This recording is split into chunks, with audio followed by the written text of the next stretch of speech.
ఏర్పరచుకోవడం అనేది జరుగుతుంది. ఇప్పుడు ఈ నిందితులు ఎవరున్నారో ఈయన అదే కమ్యూనిటీ మనిషి ప్లస్ ఫెమిలియర్, అంటే ఆ ఫెమిలియారిటీ ఉండబట్టే తన అడ్వాంటేజ్ తీసుకోగలిగాడు అక్కడ. అక్కడ ఉన్న అంతమంది పిల్లలతో ఈ పాపతోనే ఎందుకు తీసుకున్నారు అని అంటే ఆబ్వియస్గా ఫెమిలియారిటీ మూలానే తీసుకోగలిగారు, రైట్?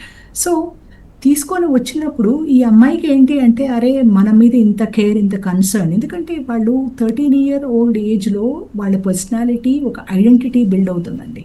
ఒక కనెక్షన్ కోరుకుంటుంది, ఒక యూనో ఒక ఒక కేర్ అండ్ కన్సర్న్ కోరుకుంటుంది.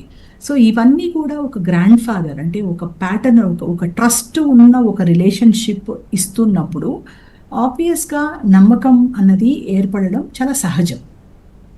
ఇది జరిగిన తర్వాత వీళ్ళు ఆ పాపని అబ్యూస్ చేసిన తర్వాత ఆ పాప అంటే ఈ పాపని ట్రోల్ ఇప్పుడు ఎందుకు చేస్తున్నారు అంటే అబ్యూస్ చేస్తున్నప్పుడు తను కంప్లైంట్ చేయకుండా సైలెంట్గా ఉండడం మీద ట్రోలింగ్ అనేది జరుగుతోంది చాలా వరకు.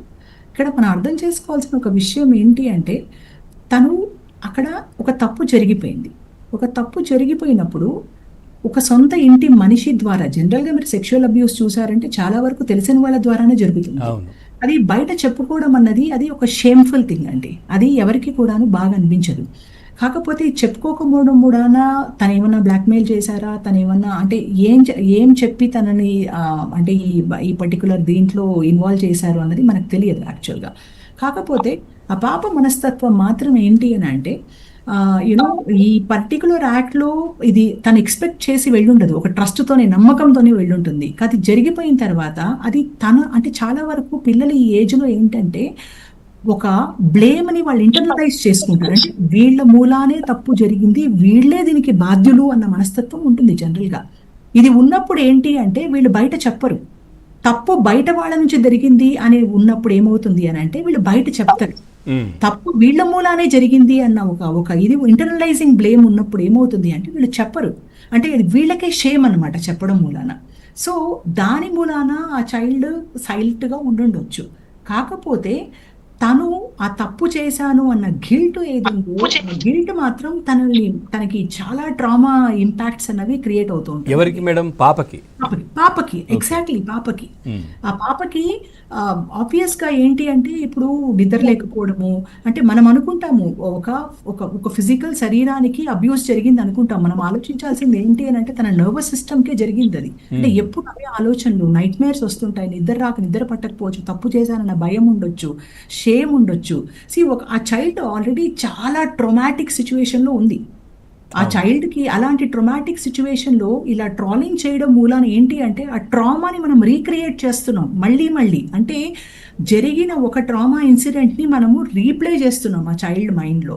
సో దీని వల్ల ఏంటి అంటే ట్రామా అందరూ కూడా రైట్ ఫ్రమ్ ఇప్పుడు పీపుల్ కానివ్వండి, సోషల్ మీడియా కానివ్వండి, ఎనీథింగ్ కానివ్వండి, ఇవి ఆ చైల్డ్ ట్రామాని ఇంక్రీజ్ చేస్తుందే తప్పితే తగ్గించదు. And that makes the child even more shameful.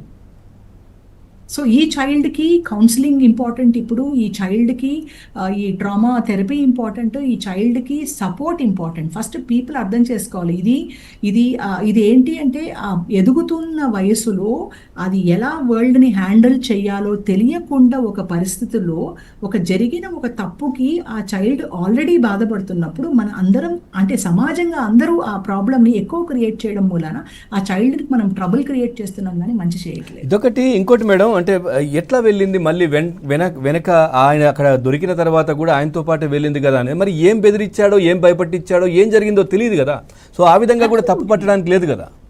Absolutely. ఎందుకనంటే అండి ఇప్పుడు ఆ చైల్డ్కి గ్రాండ్ ఫాదర్ ఫస్ట్ థింగ్ అంటే ఇన్స్టిట్యూషన్ గా గ్రాండ్ ఫాదర్ అని పర్మిషన్ ఇచ్చినప్పుడు ఆటోమేటిక్గా ఒక ఆల్రెడీ ఆ చైల్డ్కి ఒక యాక్సెప్టెన్స్ వచ్చేసింది. అంటే అన్ని రకాలుగా కూడా చైల్డ్ ఒక సేఫ్ ప్లేస్ లోనే ఉంది, ఒక ట్రస్ట్ సిచ్యువేషన్ లోనే ఉంది. ఆ ట్రస్ట్ లో ఇప్పుడు ఆ చైల్డ్ ఒక తప్పు జరిగింది చెప్పడానికి భయపడుతుంది, షేమ్ ఫీల్ అవుతుంది. నేను ఇంతకుముందు చెప్పినట్టు తన మీద తను బ్లేమ్ చేసుకుంటుంది.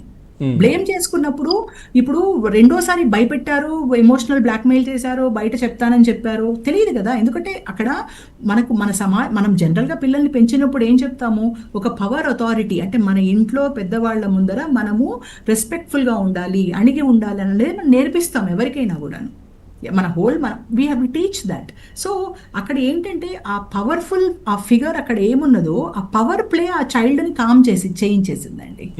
అంటే తాతయ్య, ఇంట్లో తాతయ్య అని చెప్పారు, తాతయ్య కాబట్టి ఇంట్లో వ్యక్తి. తర్వాత మేడం ఇప్పుడు ఎందుకు ఇట్లా